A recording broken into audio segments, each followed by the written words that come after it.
screen a hian ka thu tarlan ani ang ewanga kan hamla hi saturge kan di zoram ni pathian min pe kan ram nei chunani miduam le poisak nei lo ti awanga nasa taka kan luidung te suwa sam ani le ti chere min oma kan luidung nung cha te chu kan hel ma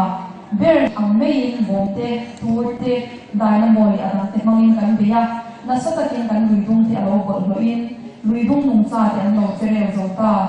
itu ifa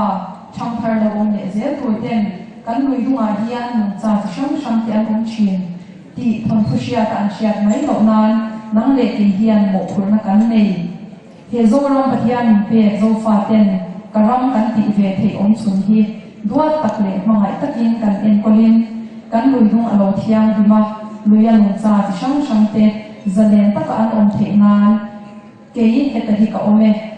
kan ram lui te ven in turin ka in pe the ya piang sub headquarters wai me in rowing re sakang che ti an sak chu hian dingin kan lo zong ve donia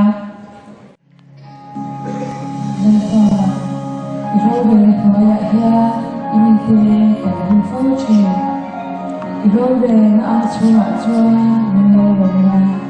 kan tuti hi na so